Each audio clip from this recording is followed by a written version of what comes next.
Something is wrong with our children. Their only interest is watching meaningless Earth programs on the video. Clearly, what you have to do is you have to go and kidnap Santa.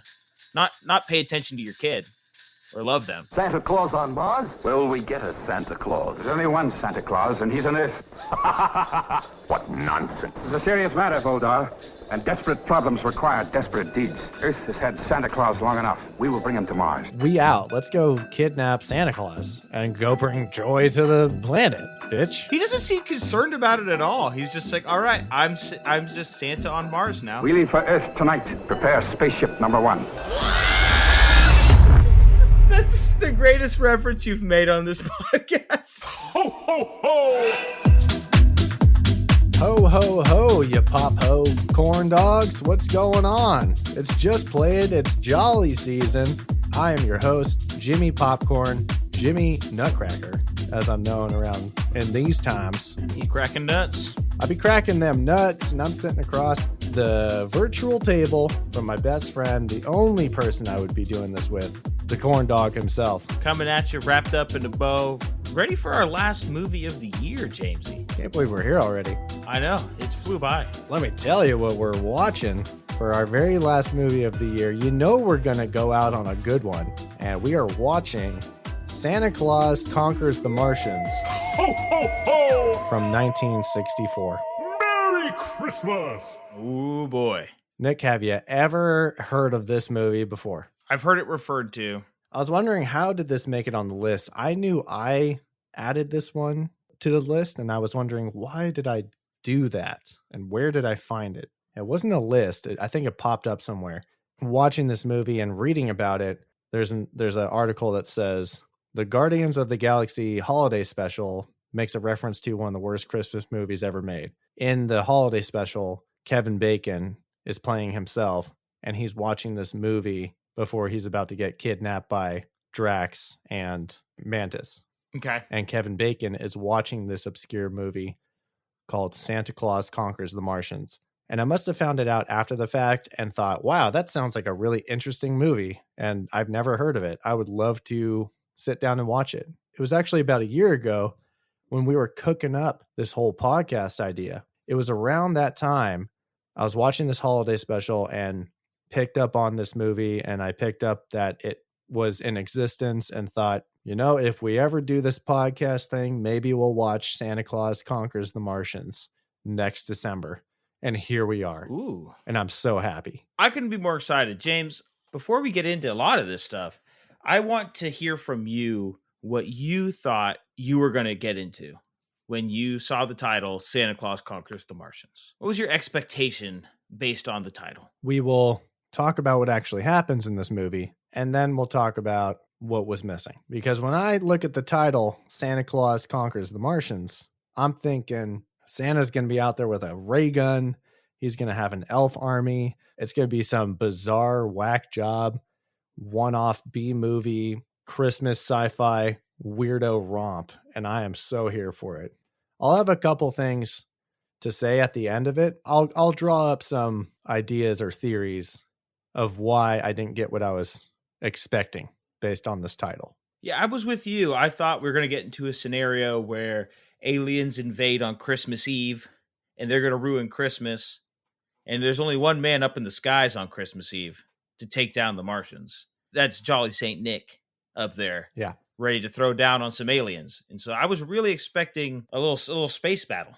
I was right there with you. I'll tell you what, there is Santa Claus, there is Martians, and we'll see if that third element is there of the title by the end of this. All right, let's run through some of our quick facts of the movies, James. We're starring John Call, Leonard Hicks, and Vincent Beck, directed by Nicholas Webster. This budget is very interesting, Nick.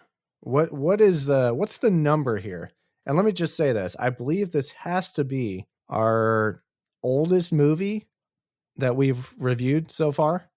1964. I mean, it has to be. Yeah, I'm looking at our sheet here real quick, and looks like the closest one to that might be John Carpenter's The Thing. No, it would be Mad Max. The original Mad Max from 1979 is the closest movie we have, and we're jumping back 15 years in the past to unwrap the Christmas present that is Santa Claus Conquers the Martians. So the budget is $200,000. For a little bit of reference, $200,000 in 1964 is equal to roughly 1.9 million today.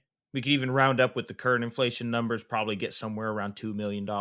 Looking at our second oldest movie, however, Mad Max from 1979, that budget was only $300,000. So actually, that might be a good little reference point to look at that project and look at this project and see how they made a difference with that extra $100,000, especially with it being 15 years later, where I'm assuming it goes a lot further in 1964. We don't have a box office figures. We've scoured the internet, couldn't find anything. We were trying to see if this was a bomb, found nothing. The only thing I found was a couple of obscure videos and articles that just mentioned that certain media outlets called this a smash hit at the box office, or it was pulling gangbusters. I think I was watching a random YouTube video about the making of this, and it said that the New York Times claimed that Santa Claus Conquers the Martians was reaping in the money, quotations. So we're assuming they broke even minimum. This escapes our investigation of the bomb. We don't need to send in the bomb squad. However, this movie is for show a flop. And this is going to be the last Flopbuster of the year on our last movie review of the year. This did not do well with the critics. Not at all. It doesn't even have Metacritic reviews. So we're only going off Rotten Tomatoes and IMDb, but they're both so far down. We're calling it. It's DOA. This is a flop. It's a floppy. Flopbuster. Time to flop. Worse than LeBron James. We don't need Metacritic to tell us if this is a flop. I'm surprised it's not a bomb, but I guess in 1964 you didn't have much going on. When you tell me it was going gangbusters, I just imagined just some radio DJ. This movie's going gangbusters. Oh. Take your best gal this Christmas to go see Santa Claus Conquers the Martians. We'll be doing so many mid-Atlantic 1960s accents in this episode. It's not even going to be funny. Ow. Ow. Ow. Take your best gal down to the fire and dime. Get yourself a sandwich and a Coke. 22 cents. We're working on a micro budget with this movie. I've never heard of it. You've never heard of it. This is our first time viewing it for the two of us. I'm ready to unwrap it. Let's get this party started. Ho, ho, ho, jolly Santa Claus Conquers the Martians. Here, let's go. Let me read this log line and let's dive into this movie. Let's do it. The Martians kidnap Santa Claus because there is nobody on Mars to give their children presents. That's about as simple a log line as you could get. So we see the title. So we're thinking, okay, we know what this movie's going to climax to. And we're looking at this log line and we're like, okay, we know the first act. We know the conflict. So we got conflict. We got lead up to climax. Let's see how they get this thing resolved in Plot Talk. Plot Talk. We actually open up on, I believe it's a reporter. There is, I'm assuming, a live broadcast from a news station on the North Pole. They're outside Santa's workshop. So in this world, Santa Claus is known. Just exists. And he's accessible. The media can go there and conduct interviews with Santa Claus and Mrs. Claus. Fun fact, this was actually the very first movie live action project to feature the Mrs. Claus character. So way to go, 1964's SCCTM. And then so this live broadcast is going on, and then there's this Martian family that is stealing cable from Earth because they're tuning into the Earth broadcast of what's going on Third Rock from the Sun. These Martian kids are watching the program and they're just learning about Santa Claus. Their parents, Momar and Kemar. It's Kemar. Kemar is King Martian, so it's just an abbreviation, and Momar is Mom Martian, so it's Momar. That's the level of creativity we're dealing with in this movie. Are all Martian mothers Momar? I think it's just this one, because the kids are Gurmar and Bomar for girl Martian and boy Martian. So I don't know. Okay, so then are all boy Martians Bomar? And is like, hey, that's Bomar D, and that's Bomar J, and Bomar double Z. Well, the good thing is in this movie, we'll never run into another child Martian, so we never have to deal with that. We'll actually never run into another family as well. There's one Martian family and a couple Martian male adults. They mention a lot of Martians, like the whole planet, but we really only see 5 of them ever, or 6. It's a handful. That's all you need to tell this story, baby. So yeah, they're watching Earth TV. They're watching this interview with Santa Claus that's being conducted at his workshop. They're like feeling left out. So apparently Martian kids are not loved very much. They make a mention like, what are toys? What are love and affection? You're like, oh, that's not a good existence. When they're in Santa's toy shop, there's one of the elves actually made a Martian toy, and it looks exactly like the Martians in the movie. So you're thinking, did this guy know what the Martians look like? Not to spoil anything, but later on when the Martians get to Santa's workshop, that same elf, they go, what is this? And that elf goes, it's a Martian. So this elf knew something. Okay, so all right, this opens up a whole can of conspiracy theories of who this elf is and what he knows. He's like from Star Wars, that blue elephant, Max Rebo. Okay, what does Max Rebo know? Because whenever there's a bomb at a building, he's not there. He's always playing the keyboard or wherever the hell it is that he like that circular 360 keyboard desk. I forget I think it's Jabba the Hutt's like desert ship. Mm-hmm. I think he's on that, but then it blows up and he's not there. And then same thing happens in Boba Fett. It's like, what does he know? He keeps those big elephant ears to the ground. Very easy to. He knows what's happening. So there is a Max Rebo type elf working in Santa's shop, and he's kind of shady. So we're going to keep our eyes on him. These Martians don't know what's going on. They're like, we have to make our children happy now. And instead of just loving them, they go and visit this 800-year-old Martian sage that lives on their planet's Chokum? I forget. I don't think it's Chokum. That'd be kind of weird. I mean, the names haven't been not weird. They called him the Ancient One, so I just thought his name was the Ancient One. But I am seeing here on IMDb, there's a character named Chokum. And he goes, oh, the kids are getting distracted because we're too rigid with them. We teach them by beaming thoughts into their brain. Our electronic teaching machines are attached to their brains while they are in their cradles. Information is fed into their minds in a constant stream, and by the time they can walk, they are adults. It's basically like Battlefield Earth. You just learn by getting a beam shot into your brain. So the Martians were onto something. And it's like, oh yeah, they're not allowed to have fun or have any freedom of thought. And now they're rebelling. And they're like, oh man, what do we do?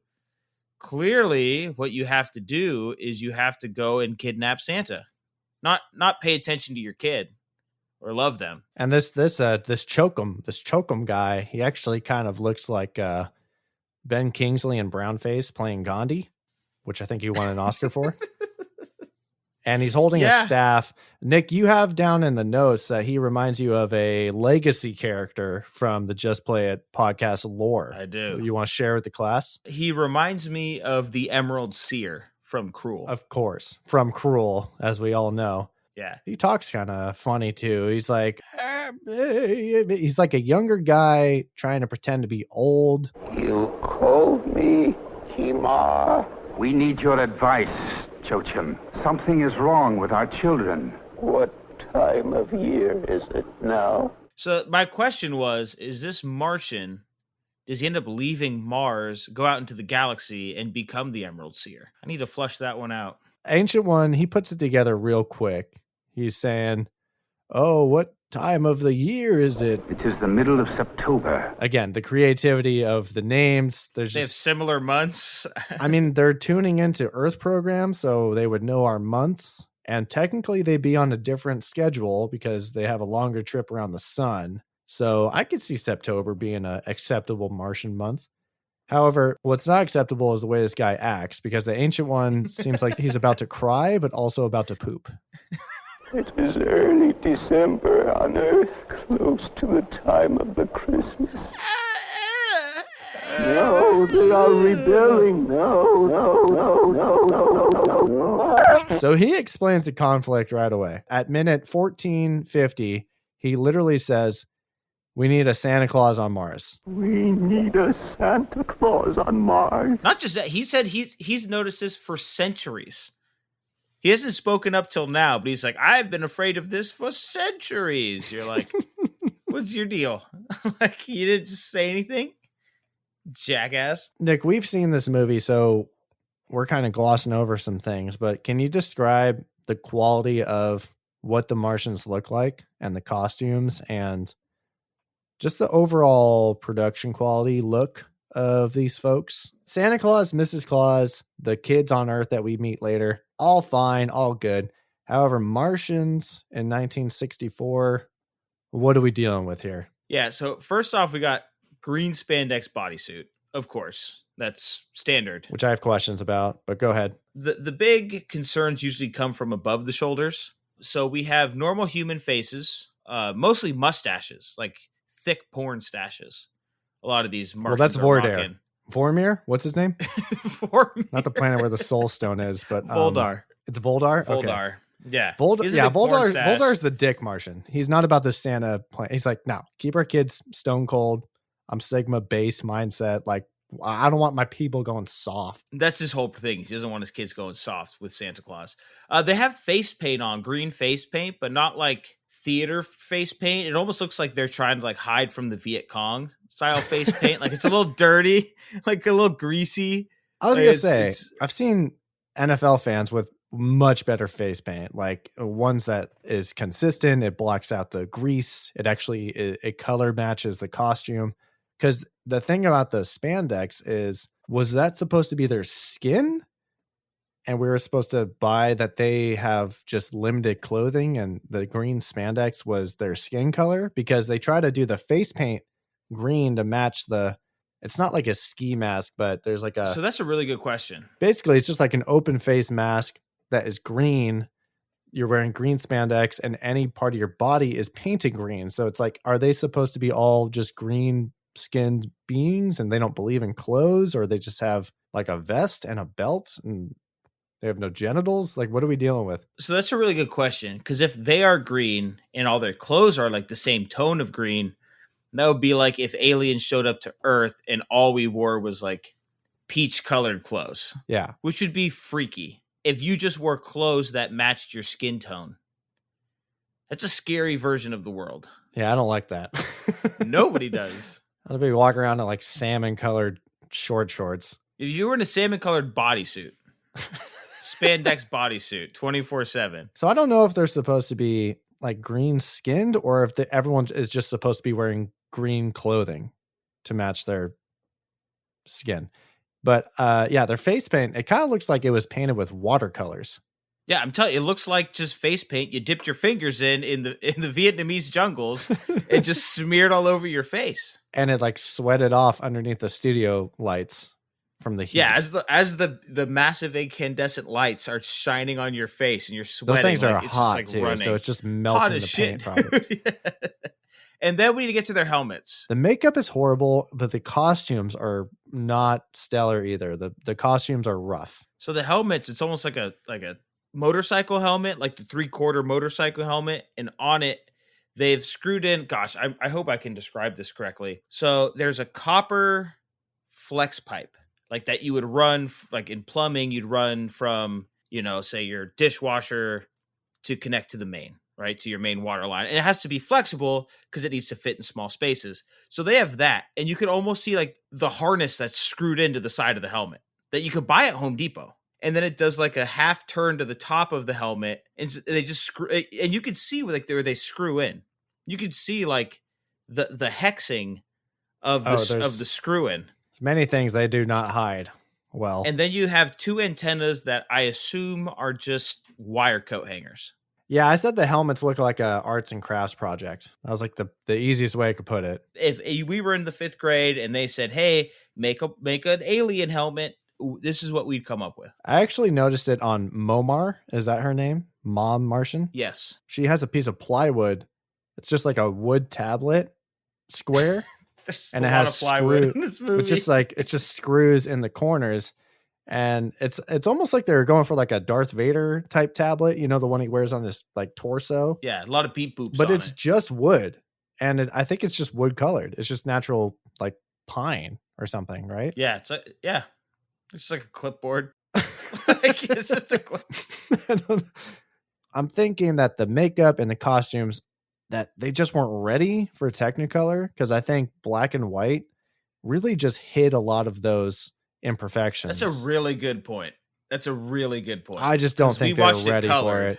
They weren't ready for it. So color's been around. I don't know how mainstream it became or when it became like the standard expectation in movies and shows. When did color TVs come around? I think they just got popularized in the 50s and 60s. So this is like the dawn of color everything. Like black and white is in the rear view and we are not going back. And this movie was not prepared for it. The plan is to abduct Santa Claus. And so like, all right, we're going to go down and get him. So they run this whole mission. They also bring Vordair, who is the most outspoken one about how he thinks this is a horrible idea. But they're like, you know what? There's only 4 of us Martians that are on screen. You're coming with us. It's happening. You would think that they are so advanced they could come down and just murder the human race and take Santa Claus as they want. But they're like, no, we got to be sneaky. What is this, Battlefield Earth? They're going to take it over in 9 minutes? Relax. There's this one kind of funny scene. I thought this was actually a little funny. It actually did make me chuckle. They want to find Santa, but they keep seeing all like the fake Santas that you see, the mall Santas, the Red Cross Santas. The ones that outside the stores ringing the bell with the bucket. Kind of funny. That was I don't know, I get that. Maybe they were the first ones to make that joke, because I'm thinking about Elf, where Will Ferrell runs up to one of those Santa guys and says, Santa, Santa. And then he's like, oh, I thought you were someone else. Yeah. Hey, maybe they're the first ones to make that joke. Cutting edge comedy. So what do you do when you can't find who the real Santa is, James? You pull up to the scene with your ceiling missing, fucking just jack these kids, put a gun up to their head and say, where the hell's Santa Claus, you dumb bitch? You're coming with us. You're coming with us, kid. So they kidnap Santa, or they kidnap 2 kids. 2 random, and these kids this is the 60s. Kids just went for miles without parental supervision. Probably hitchhiked 2 towns over. Yeah, they probably haven't been home in like 8 days. And their mom's like, where are the kids? And the dad was like, hey, I'll be home eventually, honey. Just keep the pot roast on. I'll be home by Christmas. Make sure you drink your Ovaltine. Ow, that kid's weak. He's kept running away after I've hit him 3 times. He'll be back, though. He needs to drink his milk. Followed by some bourbon. So, yeah. They kidnap the kids like, where's Santa Claus? Where is he? Where's Santa? Where are they? Vordair, what's his name? Voldair, yeah. Voldar is, again, he is just outspoken about how everyone on Earth sucks and these kids suck. I forget what they say, but he does drop a sick burn on them. He says, what are those funny things sticking out of your head? Those are our antenna. Are you a television set? Stupid question. Is this what you want to do to our children on Mars? Turn them into nincompoops like these? Hold your tongue, Voldar. Hit him with a nincompoop. Savage. There may not be a better insult from 1964 than a nincompoop. I think those old-timey insults kind of hit harder in today's times because no one busts them out. They only bust them out for special occasions. I think we need to bring them back. Getting into a fight with somebody at a bar and calling them a panty waist. Oof. Like, oh, dude. What's wrong, you panty waist? That's life-changing. And you wouldn't know how to react. So they straight jack these kids from Earth. The Martians could have done the smallest bit of research or like asked their kids who are watching this program who says Santa's at the North Pole. But they just went down to Earth all guns a-blazing. Yeah, no, they literally say reporting from the North Pole. Yeah. Plot hole. What's your name, little boy? Billy Foster, sir. And this is my sister Betty. Now, Billy, who's the kid. Billy the kid. This kid hides in like a computer terminal, but the computer terminal is just made out of plywood, and you could clearly see the just painted plywood that has like a hatch on it. All the sets, by the way, are kind of like a 60s sitcom. Yeah. Like you enter from the left or you enter from the right. There is no north and south. There's no depth to it. There's wall 1, there's wall 2, there's wall 3. There is no fourth wall. There's no 3-dimensional world here. It is just, this is the set and this is where the camera is. And the length of the technology are these walls that they've just screwed light bulbs into that just flash randomly. And there's just a lot of beep, boop, boop, boop, boop, boop, beep, boop, boop, boop sounds going on. There's dildo controls that they land the ship with. Dildo handles. Yep. Billy at one point does sabotage the ship's radar box, and he's like, if they take off, we're going to have everybody from within 1,000 light years coming to find them. And you're like, what the fuck does this kid know? Yeah, he destroys the radar box, and so that the Martians will be detected when they leave the Earth's atmosphere. And just out of nowhere states that the Space Force will be after them. Why did you do that? If this ship ever leaves Earth, I'll have the Hollywood Space Force after them. Space Force after them. Space Force. The Space Force. So apparently the Space Force was, in effect back then. I don't know if you caught this. This made me laugh. It wasn't supposed to be funny, but they get out of there. They get out and he's like, let's go, go, go, go. And his sister Betty's like, okay. And he's like, wait, I need to sabotage this. And she's like, okay. He's like, all right, go, go, go. And they start running. He's like, wait, I need to do one more thing. And he like flips another button. And then he's like, all right, go. And it's like, I don't know, you're jerking your sister around here. You told her to go. Get it together, Billy. Billy, can you decide what the hell you're going to do, man? So now we're in the North Pole. They're going to get Santa Claus, but the kids jump out to the middle of the North Pole. Not a problem. They're in some khakis and a sweater. Yeah, they just got picked up from New York or something. Yeah, the North Pole looks like just there's a lot of white boulders everywhere, honestly. The set is really funny. Honestly, it just looks like the elf version of the North Pole, which was an inspiration from those old stop motion cartoons. Yeah, Rudolph the Red-Nosed Reindeer. And the elf that wants to be a dentist, whatever that one's called. That's Rudolph. Is it Rudolph? Yeah. But in this movie, it's just, like we said, a sitcom, a school play quality set, and we're supposed to believe it's the North Pole. There's a lot of outdoor scenes that just look hella indoors. Super indoors. Now, the Martians are chasing them, but a Martian gets chased off by something, James. Could you explain to us what the Martian gets chased off by? Is this the polar bear? This is the polar bear. Oh, God. Okay, so there's a guy in a polar bear costume that almost kind of looks like a mascot costume. Like a middle school mascot. That mascot costume's been around for 30 years. It's a little dingy. Yeah. These days there's some very convincing costumes you could put on, like a gorilla or a horse if you got two people. But this one is just a guy in a polar bear costume, and we're supposed to believe that this is a polar bear. It's like, rah! He's like waving his arm. Yeah, he's like, rah! The kids run away from the polar bear guy and go into this ice cavern, and he's reaching his human arm into the hole, trying to nab at him. His elbows bending where polar bear elbows and wrists shouldn't be bending. You're like, what's happening? And the kid's also smiling during this polar bear attack scene. He was kind of giggling, hee, don't get me. And so I think the director, Nicholas Webster was like, all right, kid actor who's playing Billy, just put your hands over your mouth like you can't believe it and you're scared because you can't stop laughing. Yeah, they do a zoom in on the sister Betty's face, and she's like, ah, it's just so it's. Betty was composed during the scene. Victor Stiles, who plays Billy Foster, was just so giddy and could not stop smiling. There's also a giant robot. Well, it looks giant just based on the relation to the camera. The outdoor set makes it look like it's way off in the horizon, but he just steps a War over of the Worlds robot. He he steps over the hill, and you're like, oh, I guess the hill is not that big. He's 6'2". You're like, all right, I don't know. So again, we're just continuing the costume train. This looks like a cartoon iteration of a homemade robot costume that has now been recreated for real life.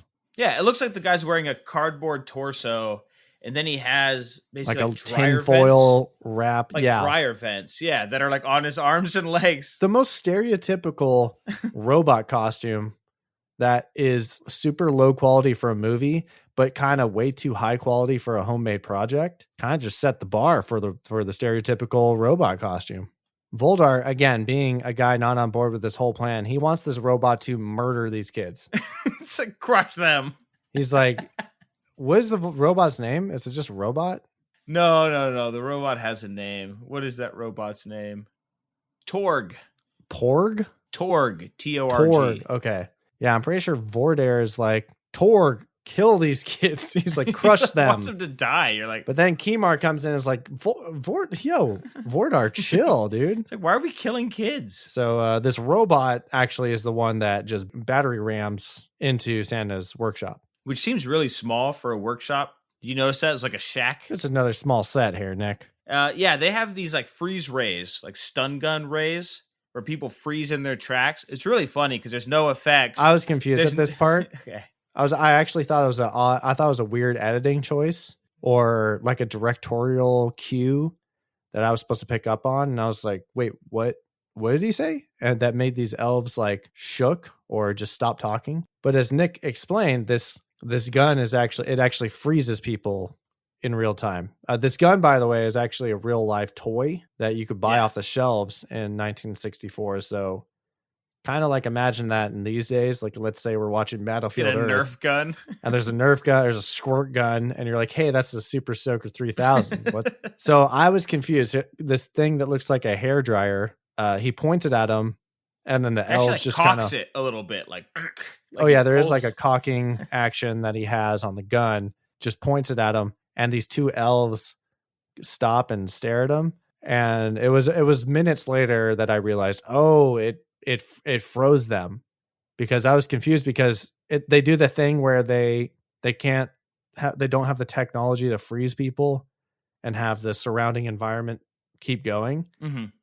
So they do the thing where the director's like, just stand still as best as you can. You can see them kind of breathing and like their eyeballs moving, floating around, like struggling to stay still. And I was like, oh, they're supposed to be frozen. I get it. Yeah, but they're clearly kind of swaying a little bit because it's really hard to stay completely still. Because I wrote down 38 minutes, 45 seconds. What the was this moment? First off, I said Voltaren, and the elves freeze. I was like, are they buffering? They point and freeze, and Volder cocks his gun. And then I wrote, oh, he froze them. Very unclear, but the actors are clearly pretending to be frozen. So Voldar has a bulbous gun, which freezes the elves, but the other Martian has a machine gun looking weapon that can also freeze people. So I guess they all have the freeze ability. So you need to freeze multiple people. Voldar just happened to pick a weird looking version of the freeze gun. Like hairdryer, you were very right. Other homeboy looks like he's on the Martian SWAT team. He was ready to roll. Yeah, that thing can end some lives. I think that's the gun they point at the kids in the beginning. These kids are like not afraid. Built different back then. I don't know what you want me to say. There's one more gun moment I'm excited to get to. Why did you have to do that to my helper? It's harmless. It'll wear off in a short while. Well, why didn't you say so in the first place? Now, you come with us. We need you on Mars. Oh, I never saw such lazy people, standing around like statues. There's work to be done. Mrs. Claus comes out from the back, and they end up freezing Mrs. Claus, and then finally kidnapping Santa. Santa is a savage. Because the last words he says to his wife in this whole movie, when he goes, oh, dear. You know, my dear, I can't recall a time when you were so silent for so long. And then the Martians take him. It's the last thing he says to his wife. Santa's got jokes, dude. He is laughing like an insane person. He's almost like a sociopath. That's what I was going to say. He's a sociopathic narcissist. Like he's a fucking whack job. He's just like, oh, it looks like I'm getting kidnapped, and these two kids also got kidnapped, but here I go to Mars. Hey, you dumb wife. That was the longest time you ever said nothing to me, you dumb broad. Oh, I can't remember the last time you shut your yapper this long. The last time I had this much silence in my own damn house. Oh, finally gonna get out of here from my wife. Hey, the old ball and chain.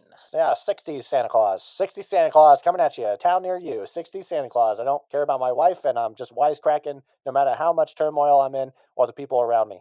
What a dire situation this is. I spend my days with little people. They're frozen, but they're kind of swaying in the wind. This one knows what Martians are. Hey! See? So we're on the spaceship. We have kidnapped Santa Claus and the two kids. They could have left them behind. They're like, they'll just alert the authorities if we leave them behind. It's like these kids are going to alert galactic authorities. What are we talking about? Even if they notify the Earth authorities, they can't make it to Mars. They haven't even made it to the moon yet, so we don't even know that we can do that. This is 1964. And clearly your technology is better. You'll just shoot them out of the air, right? At that point. Or freeze them. Freeze them in the air. Could you freeze a ship with that thing? Yeah, how would that work? Would it just like freeze in the air, or would it stop moving and then fall down? Don't test it out, Martians. If you're listening, don't do it. Please. We don't want to know. Voldar, who remains a big problem. Super big. Decides that he's going to try and kill Santa and the kids by locking them in the airlock and then trying to open it. The airlock takes 60 seconds from once you pull the lever to when the airlock opens into space. Apparently Martians, even though Mars does not have the same time frames we do, months, days, hours, minutes, it's 60 seconds, so it still has the minute. Our understanding of space wasn't great. I'll give you a pass, but just pointing it out. That fails because Santa can go out through a vent because he can go down chimneys. So he's like, dude, vent small spaces. I can get out of any pickle. Despite that pickle being avoided, was this ever in question? Because Kimar does come in and confront Voltron, Voldar. He confronts Voldar in what is probably the lamest fight scene in this movie. He's trying to sabotage the murder Santa and the two kids plan. He catches Voldar in the act and says, "What are you doing?" And they go at it. Can you describe the graphic violence that unfolds on screen? Yeah. In my notes, I wrote down, for any fans of The Office, threat level Midnight-esque fight scene. A lot of shaky camera, a lot of punches that clearly don't connect. There's a whole like shaking Voldar's head and trying to slam it against the table, but it's very slow motion. It's like if kids did a play fight on stage. Yeah. They're like, okay, don't really shake his head. Just do it like nice and slow. Like 1, 2, forward, back. It's almost like a weird massage dance. It's a dance between the two of them. And like we said, Voldar's whole thing, I would love to see a movie just on Voldar, because he's very much like a fascistic dictator. I think we need Voldar's POV, because he kind of has a point. If Santa does come to Mars and makes the kids like ours, then they're going to suffer the same fate as us humans, because we're not really that great. We don't treat our planet that great. We don't treat each other that great. So I think Voldar's got a point. He's kind of like the Thanos of this movie. If we as a country or a planet, let's just say a planet, let's say America runs the planet. We Overachiever, but go ahead. Let's say that we spent our time to go get a magical toy maker from deep space to bring us back that person to make toys for our kids. I would be sitting around being like, on my tax dollars? What are we doing? Apparently there's only 5 people on Mars that make decisions. It appears so. Well, Kimar's the king Martian, and he's just like, we're going. Droppo, Voldar, X-Wing, Red Team, Stobo, Shim, Bumblebee, we out. Let's go kidnap Santa Claus and go bring joy to the planet, bitch. Like that's the decision. There's no vote. It's just that's the problem with royal families, man. You need democracy, and it still won't work. It's true. Yeah, if these Martians are so advanced, what are we doing with a monarchy here? No. Trash. When they arrive on Mars, Santa's pretty cool with the whole thing, honestly. He meets Momar and the kids, Bomar and this dude's just he's laughing at his own jokes. Everything's just a good time. He's like, I work one day of the year. I make all these elves, make all these toys year round. I just go around and pass them out. They tell him like, hey, we're building you an advanced toy factory here on Mars. And Santa's like, great, cool. And he's like, well, I need to finish here so I can go back to Earth. And they're like, you're never going back to Earth. He's like, oh. He doesn't seem concerned about it at all. He's just like, all right, I'm just Santa on Mars now. And then when he escapes the airlock peril, where we think Santa and these 2 kids have been murdered, he just explains, oh, I slipped through the air vents. What do you think? And then the 2 kids kind of look up and nervously laugh like, Santa Claus, you're all right. I thought you would... Well, when Voldar accidentally left us in the airlock and then came up here and accidentally threw the door switch, we knew we had to get out of there in a hurry, or that would be the end of us. Accidentally, of course. So you crawled out through the air duct.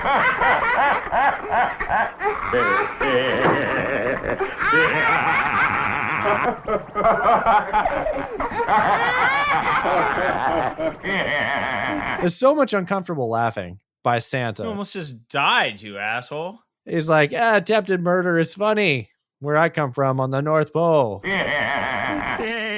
So we have this new factory, and Voldar and his crew, Stobo and Shim, they're like, their whole plan to get rid of Santa, we're gonna sabotage the factory, so that when they go to the factory, when he like pushes in the button for a doll, it comes out incorrectly, as if the Martians won't be able to fix this. It's like, nah, I sabotaged your toys. I think they hit like the doll or the teddy bear option, and then it comes out with a teddy bear on a doll's head, and then it asks for a baseball bat, and it comes out with a tennis racket head on the baseball bat.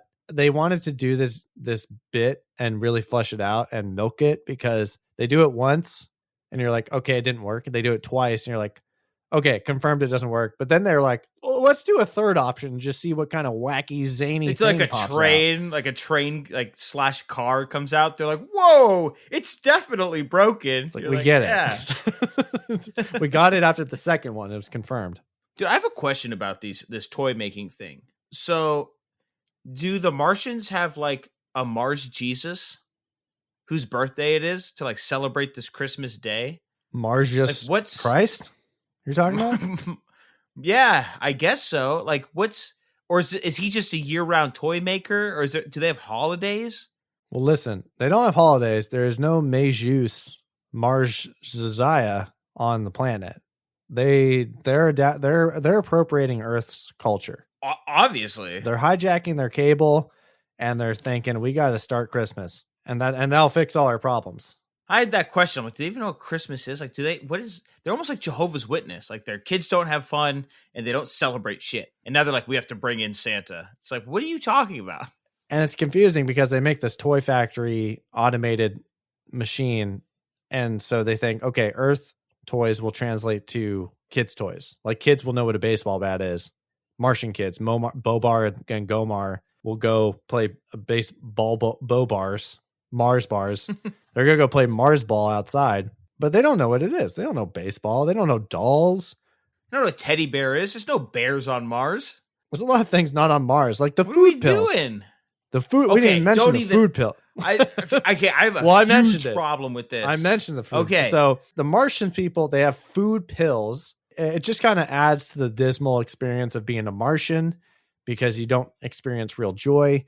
You don't experience real love. Everything is very calculated. Everything is very automatic. Like Voldar is like, make Mars great again.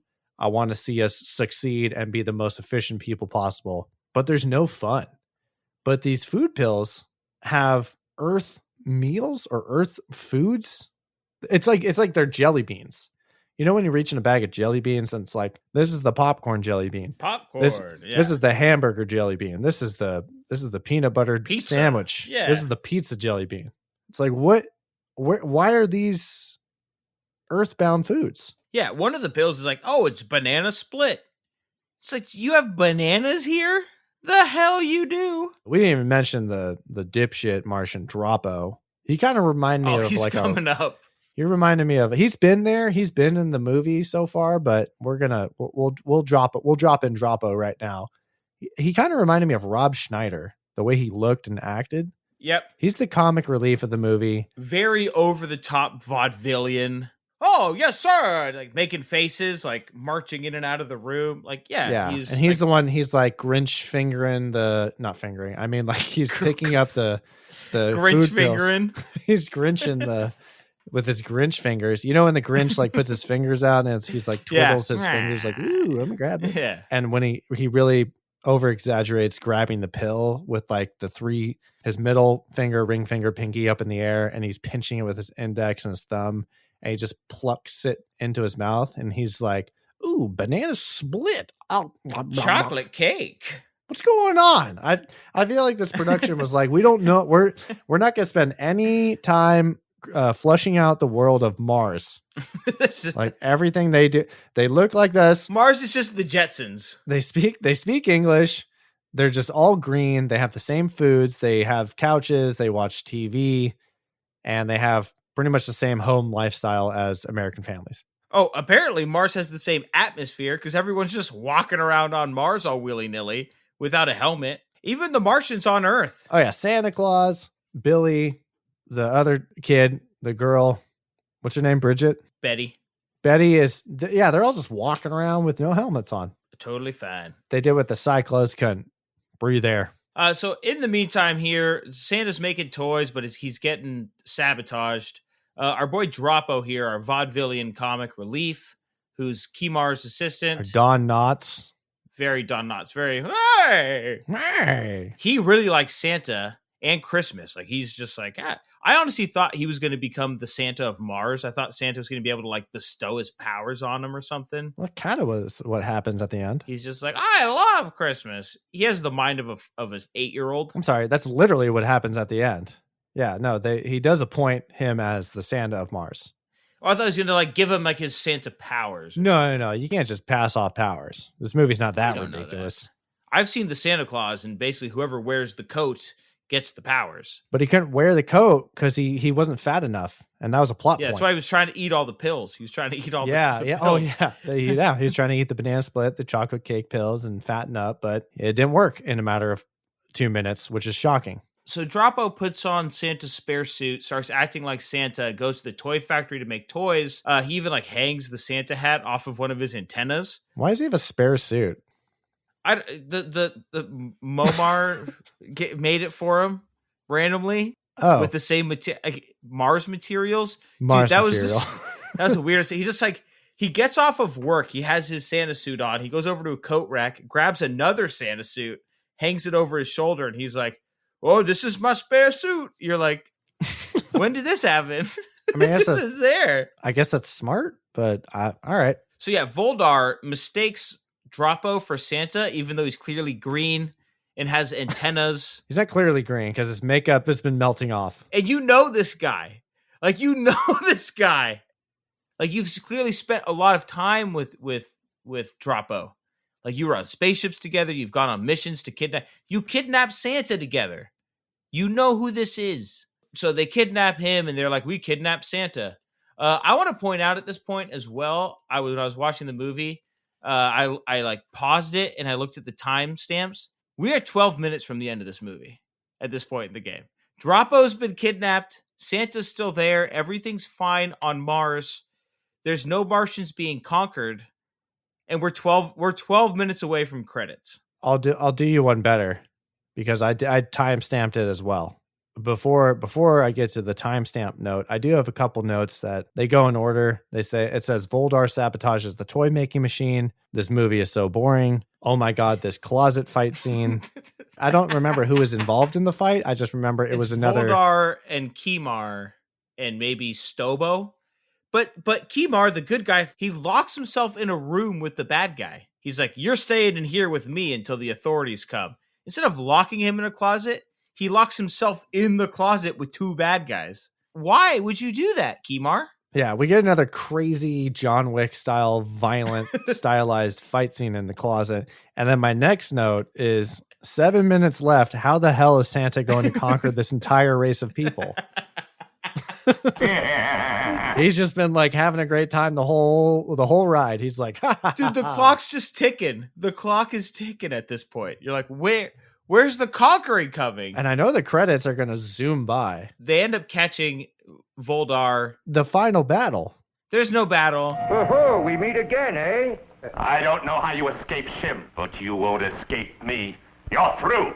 Goldar, why don't you, relax? You're going to relax permanently. Okay, well, the quote-unquote final battle. Basically, it's kids beating Voldar with bats while Santa laughs maniacally. I wrote down this final battle with the toys attacking Voldar and the kids beating him up as Santa maniacally laughs. Yeah, we'd say has big rowers keep on rowing energy. We have a speck of light ashore, so the danger must be growing. Are the fires of hell a-glowing?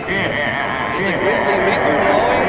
The danger must be growing, for the rowers keep on rowing. It is certainly not showing any signs of getting. And you know why? Because the cameraman, he opts for handheld cameras at this point. And Voldar is like spinning around like on slippery bubbles and he can't believe what's happening. And the kids are like spraying bubbles and they're hitting him with bats. And there's like slow marching toys marching at him. Kind of like the end of Toy Story when the creepy toys attack Sid. And then it cuts back to Santa and he's like, ah!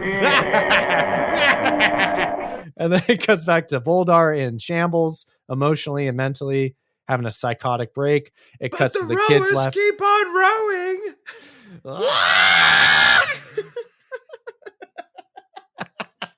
That's the greatest reference you've made on this podcast. Hey, let's do it at the end of the show.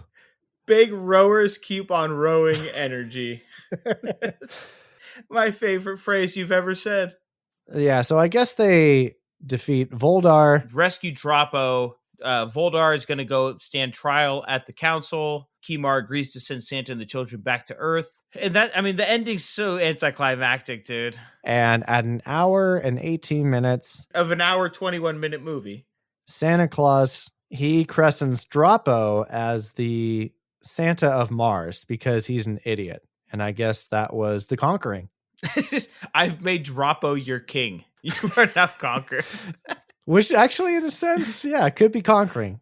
You know what? Yeah. If you dedicate this to an English AP essay and you had to explain how Santa conquered the Martians, I guess you can expand upon Droppo being Santa Claus, the character of Santa Claus being an influence on Martian kids becoming more entitled and sloppy, society crumbles and falls apart, and Voldar was right. Droppo is your god now. Bow down to Droppo. That is plot talk for Santa Claus Conquers the Martians, directed by St. Nicholas Webster. Yikes.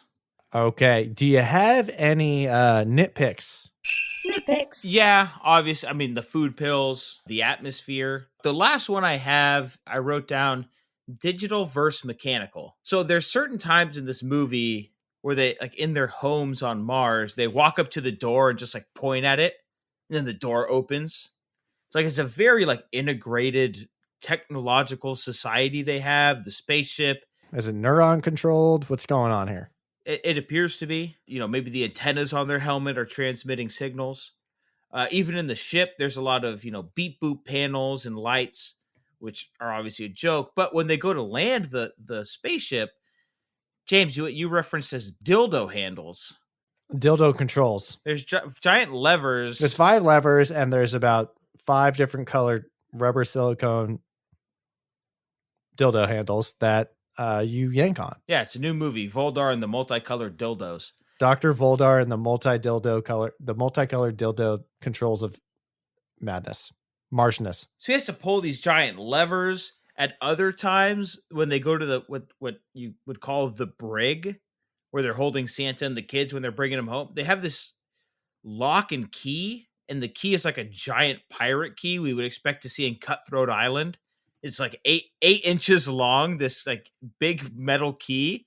Like, well, what is it? Are you like a mechanical society? Are you a digital society? Like, how advanced are you? Are you still using dildo levers and keys? Or whatever works society. I guess, but that's a tough way to travel from Mars to Earth. Nitpicks I had, the big one was the title. Yeah, let's talk about that. In the plot, there was no conquering. It was really just it was like a Home Alone fight scene that essentially was the conquering that I'm gathering after watching this movie. So question, do you think they came up with the title based on like the day the Earth stood still, or like War of the Worlds?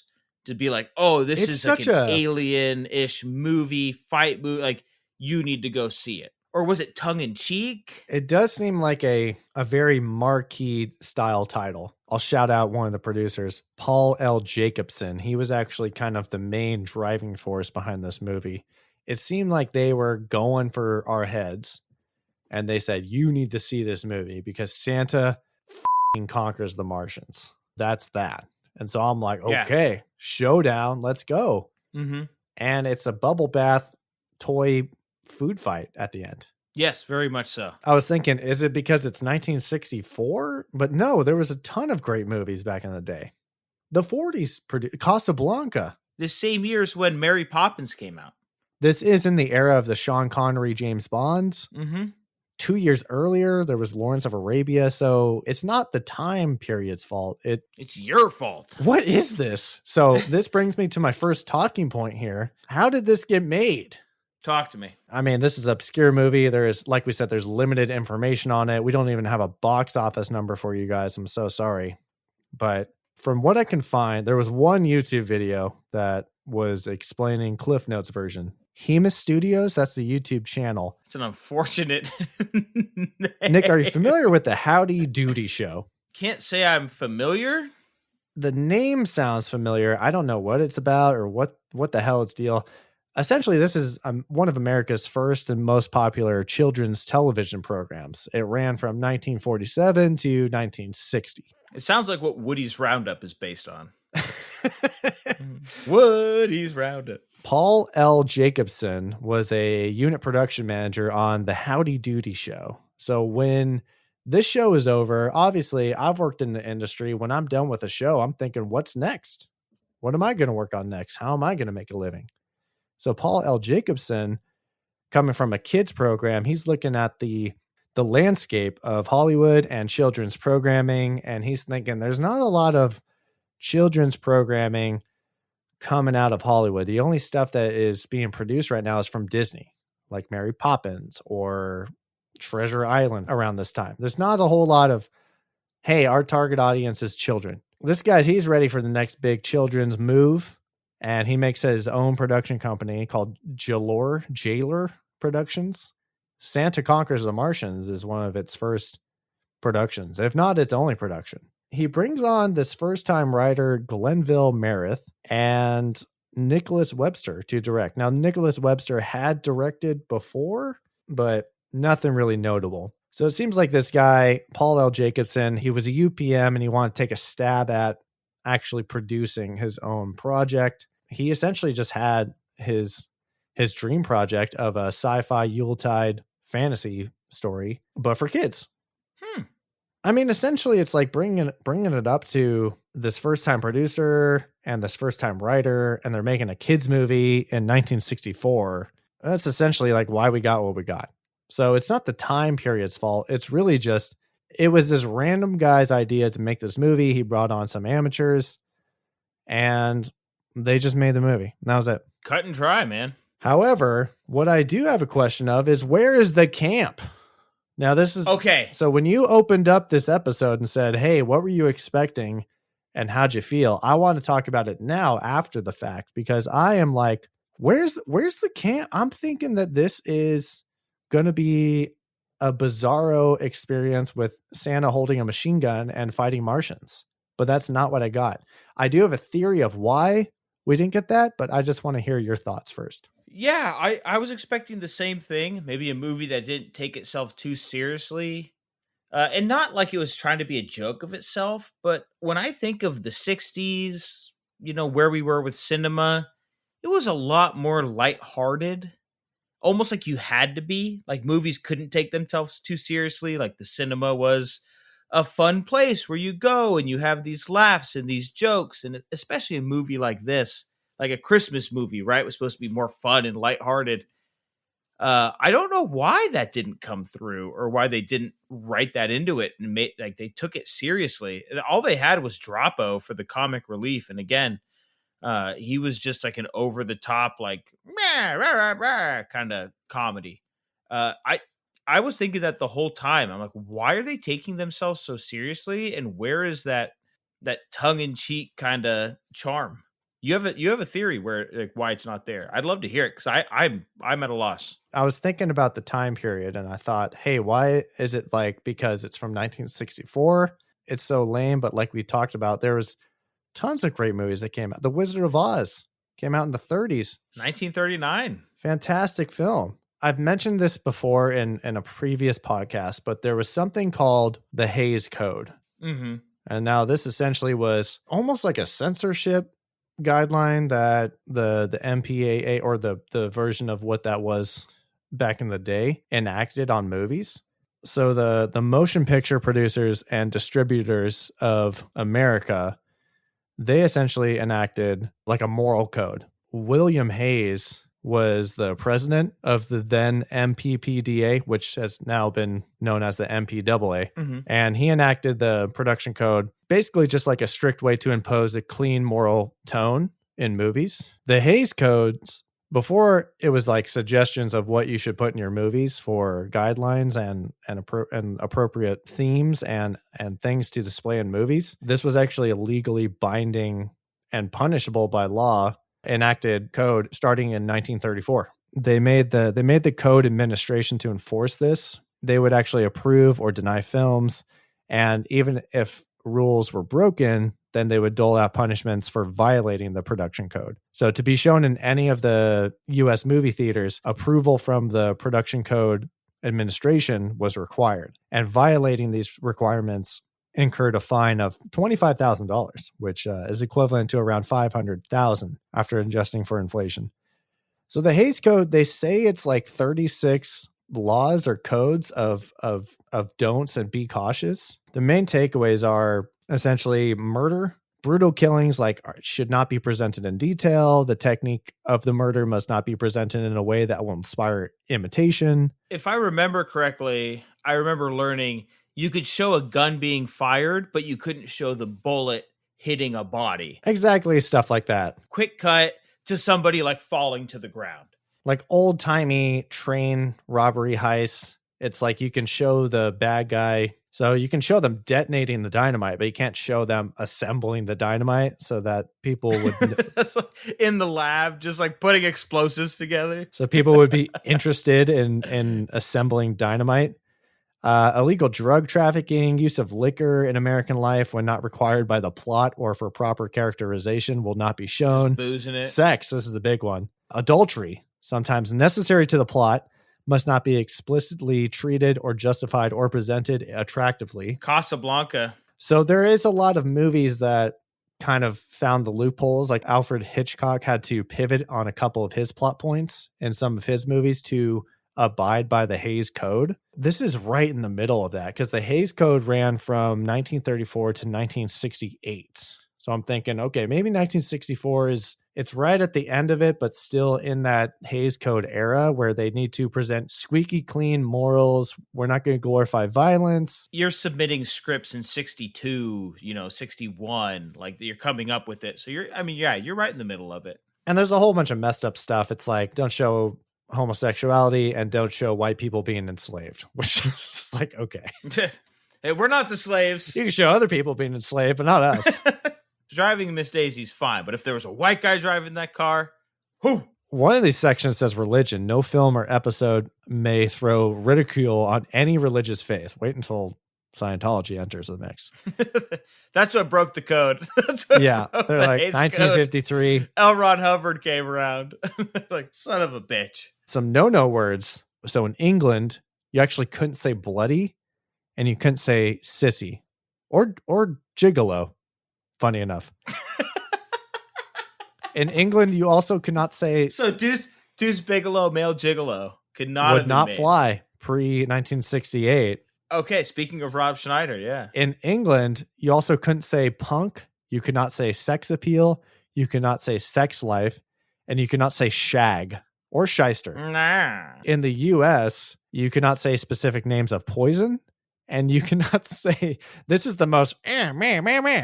You cannot say stick 'em up. Stick 'em up, pal. See? Reach for the sky. A lot of filmmakers kind of want to rebel against this. I was thinking, okay, Hays Code was done in 1968. When did Bonnie and Clyde come out? That was the first example that I can think of a popular mainstream movie that glorified violence. Yeah. So Bonnie and Clyde actually came out in 1967. They were all about like these guys are young, they're in love, they got sexual tension going, they're making out on screen and they're murdering people and they're loving it. They get off on murdering. I don't know if you've ever seen that movie. I have seen. Oh yeah. 1967's Bonnie and Clyde. It's really good. You have some of the biggest names in Hollywood at that time. You have Warren Beatty, you have Faye Dunaway.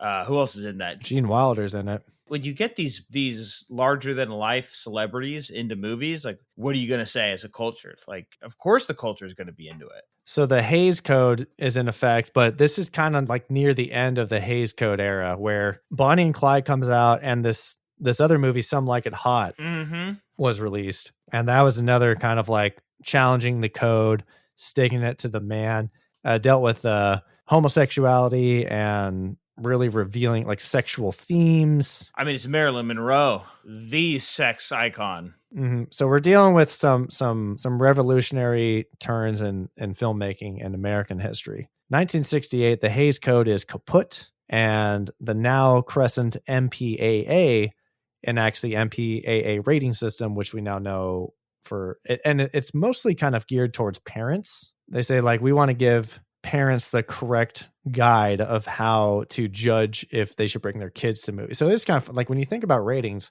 they are more for people with children. They say this is PG, it's for parental guidance. This is PG-13, parental guidance. They should be 13. Is it safe to send your high schooler off to see this movie by themselves? And like we touched upon in a previous pod when PG-13 entered the chat in 1984. It makes a lot more sense back then when cinema was so big. Now, like, every 15-year-old has access to porn. You're like, all right, I don't know what we're doing. So the Hays Code, it actually reminded me of the Chinese censorship episode we talked about, because a lot of those themes and stuff that you couldn't show, it said like, don't show murder in detail, don't show homosexuality, don't bad talk religion. It also said if you show the American flag or talk about America, it should be like in the utmost respect. And I was thinking, I'm getting big China vibes. I'm getting big Ministry of Movie Magic vibes from the Chinese government.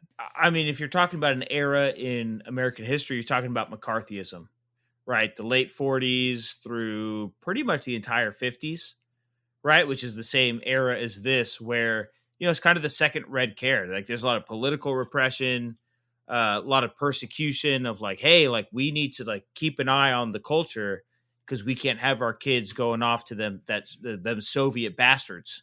Right. That was really the idea, right? So they had a lot of control over society just based on a lot of fear of like, do you want society to go down the shitter? If not, give us the power to monitor this. Hey, everybody, never give the government more power. Looking at this movie, let's throw out the window that it was intentionally made for kids.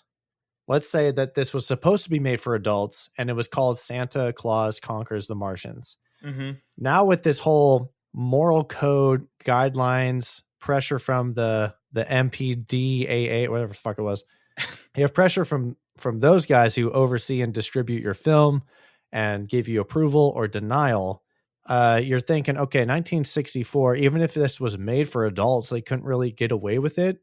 There wouldn't really be, like, for Bonnie and Clyde, for Some Like It Hot, there's an audience for that, and there's a tide turning movement to come from those two movies' success in the box office and with the critics. Mm-hmm. And filmmakers are rebelling, they're expressing themselves, and they're saying, no, we want to tell actual real stories. Like, leave the beaver crap behind. We're ready to move on and like make some compelling dramatic stories. Yeah. Those turned the tides. I can't imagine a movie called Santa Claus Conquers the Martians being a justification for glorifying violence.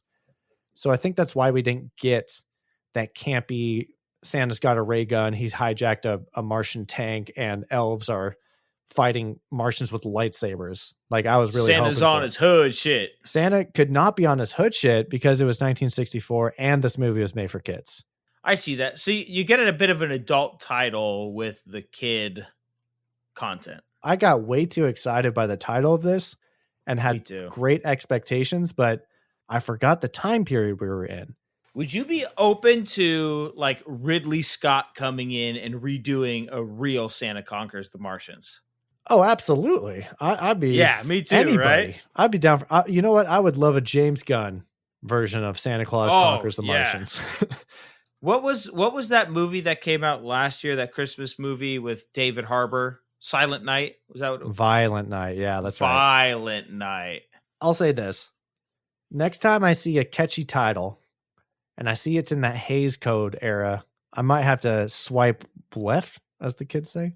Yes. I'll have to pass on it. If you saw a movie that said Santa Claus Conquers the Martians, and then next to it, in parentheses, it said 1985, would you kind of expect what you were expecting? Yes. I think this needed to be an 80s movie. It needed to be an 80s movie. 80s were a wild time. Yeah. It was the best time for giving you what you wanted. Like, as far as what the audience wanted, like fan service, it was the 80s. We watch so much 80s movies because that's what we're about, that Wild West. Like, they just got out of the moral code era and they are just going ham with shocking audiences. Like, if you gave me Santa Conquers the Martian, but with the Wraith vibes, Yes. Like, that's what I'm into. So I signed myself up for failure from the start because it just wasn't the right time period. 20 years later, maybe, but not now. Should have known better. All right, James, what do you say we start wrapping this bad boy up? Do you have a sarcastic selling point for me? I don't have a this movie plus this movie equals this movie. I have a situation where I'm presenting this movie to producers. And I said, I want to put Santa in the same room as Martians, but I don't want to spend a lot of money on it. I'm in the same boat because there is no this movie plus this movie equals Santa conquers the Martians. So I said, I want to portray alien technology in a Christmas setting.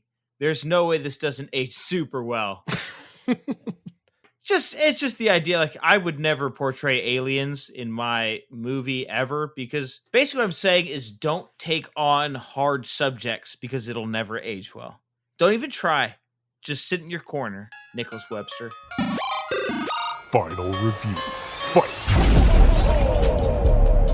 Let's take a look at what the other guys are saying. Other guy.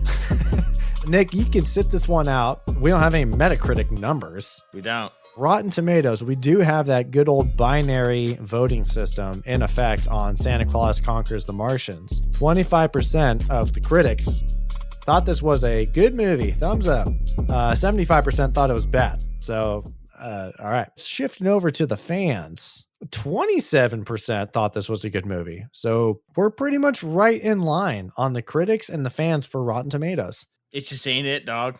And now for our holly jolly, Martian conquering, robot stomping, how Ma stole Christmas score, brought to you by an elf pulling an inside job. From IMDb, a 2.7. Every week I'm impressed. See? Okay, Nick, we've heard the scores from our limited media outlets on this round. We got to answer the question. Did this movie deserve to flop? It 100%. flopped. Okay. I was gonna say it flopped with the critics. Does it flop with us? It's a yes from you. There's no need to prolong this. It's a yes from me. This movie did deserve to flop. Flop, not busted. It was poorly planned out. It's a kid's movie. Let's put it in today's shoes. Let's say someone said, I want to make a Santa Claus Goes to Outer Space movie, and this is going to premiere on Nickelodeon or Disney Channel. Like, imagine the $200,000 budget in 1964 matching today's type of budget for a Disney Channel original movie. Same investment. It'd probably be the same score. Yeah. Although I feel like this one just didn't really have any real direction. It blows my mind that kids movies, like children during the holidays, are your biggest market. Families.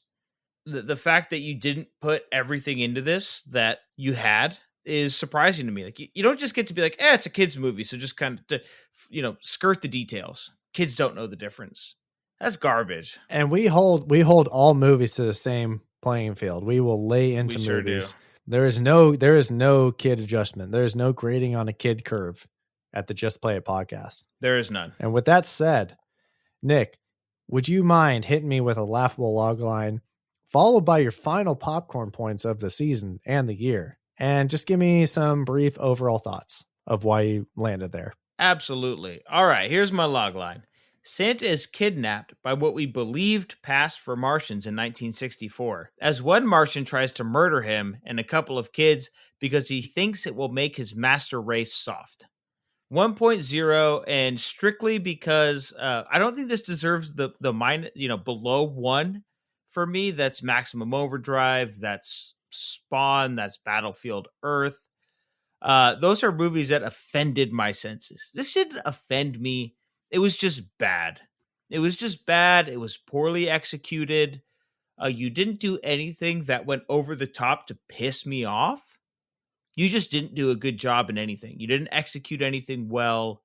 The only thing I kind of enjoyed was the original song that came in at the beginning and the end, the beginning credits and the end credits. Now, was that original? It seemed I'd never heard it before. Because it didn't reference space or Martians. That's why I was thinking it's not completely specific. So it could just be a generic song that never took off.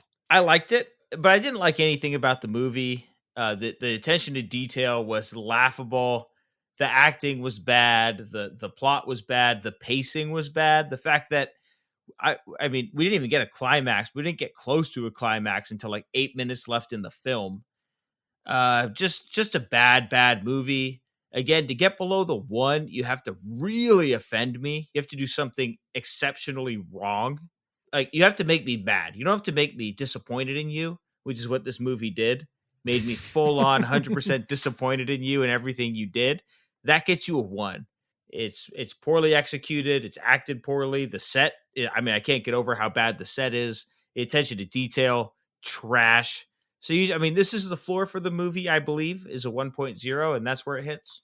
Thank you very much for that anecdote. Yeah. My laughable log line for Santa Claus Conquers the Martians from 1964 is, it's very similar to yours, actually. Santa Claus is kidnapped by Martians to cheer up the depressed kids of Mars, but a rogue dick Martian is not on board with this plan. Fearing it will corrupt the children and eventually be the downfall for the people of Mars, the dick Martian makes it his mission to kill Santa Claus with 2 children as collateral damage. 8.7. No, I'm just kidding. Dude, you're about to just throw me off. What's funny is I landed at the same exact spot as you, my friend. This is a 1.0. You got a 1? Yeah, no, this is a 1. Wow. I think this is actually, cheers to that. I believe this is actually the 3rd occurrence where we have landed at the same score. Yeah. One of them came at a really horrible movie. Another one came at a really great movie. And this one comes at another like kind of horrible movie. I was going to slap this with a 1 for the exact same reasons that you brought up. I've shared on this podcast with you before that below 1 threshold is saved for movies that are disrespectful to me as a person. Yes. And they go the extra mile by me discovering what was done behind the scenes and why it actually deserves to have a 0 slapped on its face from me. Because you have to really offend me as a movie to get down into the 1s, but to get down into the 0s, you need to be offending yourself. 1 to 3 is you're offending me and you disrespect me and my family. Below 1 is you disrespected everyone, but most importantly, you disrespected yourself. No sense of self-respect. No, not at all. This movie, it didn't go that far. It's a really bad movie. It's notoriously known as one of the worst Christmas movies of all time. I should have known what I was getting myself into. This was a loss of a cause for trying to bust this flop because we knew it was going to flop. Like, I think we only had one movie this whole year that we defied the critics and said, hey, you know what? This wasn't that bad and it didn't deserve the flop. This movie 100% deserves the flop. And it makes no sense. The pacing is off. The logistics are off. The climax comes way later and we don't even get what we're promised, which is Santa Claus conquering an entire race of people known as the Martians. There's no Martian conquering, dude. You know, you got Kang the Conqueror, who can conquer planets at a time, but the only conquering we got in this movie is Santa Claus just laughing while kids blow bubbles at this dick Martian. And beat him with a half bat, half tennis racket. This is barely conquering. This is a prime example of underselling a product. And I gotta say, I was bored this whole time. Very boring. I was as bored as that wooden plank that they unnecessarily screwed onto Momar's abdomen on her costume. When we were talking about Mad Max Fury Road, you mentioned at no point was there a lull. At no point was I looking down at my phone. I can't tell you how many times I looked down at my phone during this movie. This was really bad. I turned on my work laptop to do some work during this movie. That's how much I was not into this movie. I was like, I would rather work than continue to deal with this. Yeah. It just made 0 sense. It didn't offend me though. It didn't go over the top to make me mad. It just made me disappointed. Certain things offended me, but not the entire entity of the movie. Yes. With that, it's slapped with just a clean 1.0. This movie's a 1 out of 10. This translates to burnt popcorn. We're ending the year on burnt popcorn from you, from me, from us to you guys. listening. You entrusted your drunk uncle to make the popcorn for Christmas, and he forgot about it. And he fell asleep in front of the microwave, drunk off his ass, and burnt the popcorn. It's just a black bag.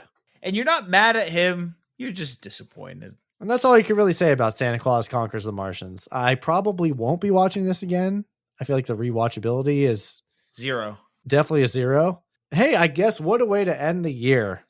Nick, we have reviewed our final movie of the year, but we're not done. We're not. Everyone needs to join us for the wrap party. Figuratively, put a bow tie on this season, on this year. There will be quizzes. There'll be awards. It's going to be a good time. So we just want to say, whoever the hell is listening out there, thank you for listening.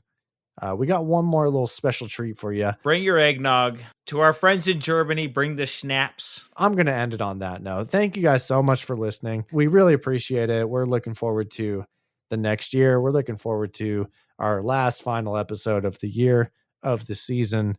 We're going to digress. We're going to unpack. We're going to shoot the shit, and it's just going to be a good time. So if you're going to join us, we're happy to have you. Whenever there's a pop, and whenever there's a corn, and whenever there's a corn, and wherever there's a dog, you're welcome to the table to shoot the shit and grab a glass. Conquer them Martians. In the meantime, follow us on our socials on X/Twitter. X gonna give it to you. Follow us at Just Play It Pod. On Instagram, Just Play It Podcast. And on YouTube, Just Play It Podcast. Come give us a follow. Get a little visual representation of what we're talking about, too. That's always fun. Come see the Chief Nutcracker's beautiful face over there. We're going to be heading gone. And remember, make Mars great again. Signed, Voldar, a.k.a. Voltron. How advanced are you? Are you still using dildo levers and keys? And I guess that was The Conquering.